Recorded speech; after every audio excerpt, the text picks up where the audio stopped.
welcome to Tekd Arcade, the new segment on our Tekd channel. I'm GamesWePlay, and in this segment we're going to talk a little bit about consoles and maybe some games that I just happen to be playing. This is just an extension of the Tekd channel. I just want to get more information out there as much as we can, because we talk about news and things like that on the podcast, but on this one I want to talk about hardware. Okay, old hardware. Vintage, if you will. Some of this stuff you can get in a thrift store.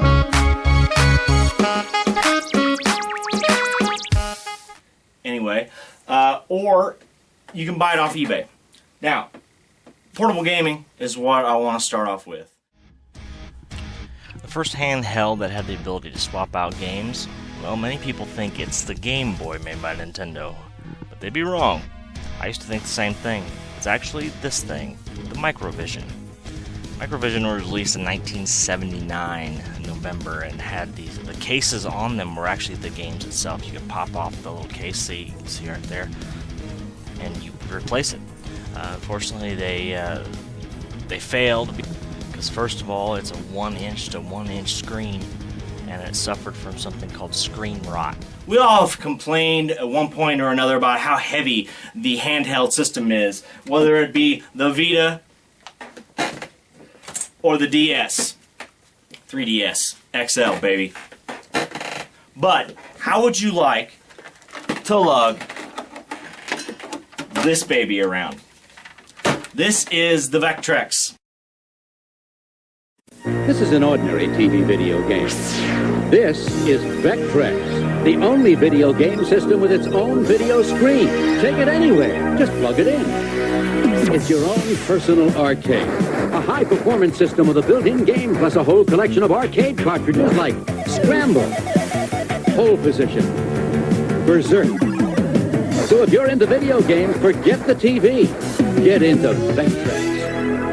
It was made in 1982, and it cost $200. With inflation, that's $475. So it was a pretty good chunk of change. It's basically it's a portable television with a controller with a telephone cord on it. The controller actually locks into place here. I'm not going to do it right now, but I'm just going to show you an example. It goes like that, so you really wouldn't know it's even there. It is a cart-based system. And not a lot of games were released for the Vectrex, but now it has a movement, basically, where people programmers actually like to program for it. It's not hard to program for, I'm assuming.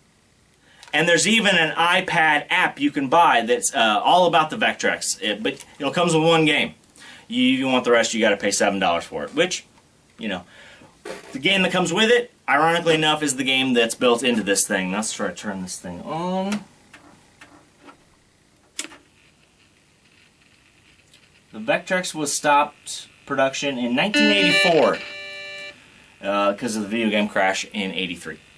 Major players were put out of business, the home console market vanished, and the entire art form nearly disintegrated. The video game crash of 1983 came close to wiping video games off the map for good. A lot of things were bad back then. Shit. A lot of people can narrow down the crash to just two games, Pac-Man for the Atari 2600 and E.T., which we'll see next. Pac-Man was only developed in 5 months, and it actually used 1/16 the memory of the actual arcade, so it wasn't very good at all. They had to take shortcuts. The game flickered, it wasn't fun. You see all these people having a good time, but really, everyone took the game back.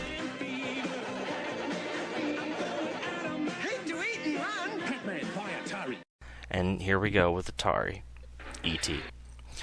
So, E.T. came out in the movie theaters, and Atari got all excited, and they saw dollar signs. So what they did was, they commissioned 10 million copies to be made, maybe more, when there was only 8 million Ataris out in the market. So they were thinking during the holidays, people would actually buy an Atari just to play it. Drugstores and different stores and Kmart's all got into the business of selling video games, and then everything just crashed.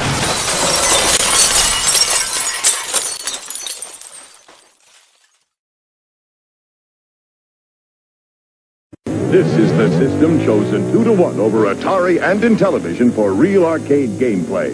Fantastic! Presenting the revolutionary Vectrex arcade system. Ordinary home video games can't match the laser-sharp visual effects of Vectrex because only Vectrex has a real arcade screen built in. No TV set needed, so every Vectrex cartridge gives you real arcade gameplay that others can't. Vectrex, it stands alone. Here's a game that no one can seem to make up their mind over. Rumor is that this is a fake.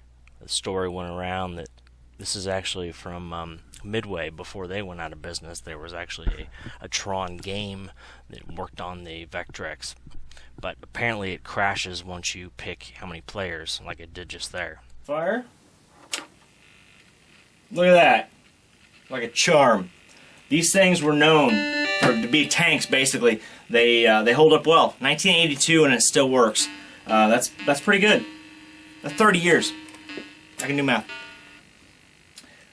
So this is Mindstorm.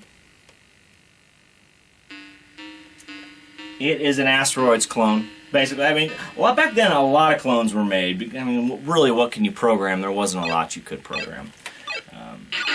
The graphics were limited. There's a warp button.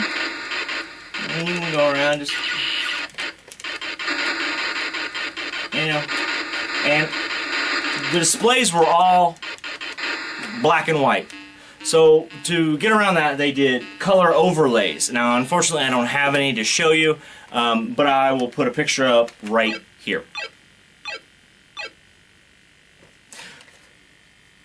They also had 3D glasses and a style pin that you could actually draw on. It plugs in up here because you can actually unplug these controllers. There's a second player port right here. You had to buy the controllers, which didn't come cheap back then. 50 bucks. That's how much they ran. So you had to really love your Vectrex. So anyway, this was the first portable system. It was a pioneer because people were like, you know what? It's not good enough that I have to sit around my television and play Atari. I want to take it on the road, take it to my friend's house. And even though this weighs more than Atari, they thought it was a good idea. Well, it failed, unfortunately. But that really wasn't their fault so much as maybe the video game crash. We can just blame it on the video game crash. So anyway, thank you for watching. There's going to be many more of those. And stay tuned for the Tekd Raw podcast. Thanks for watching.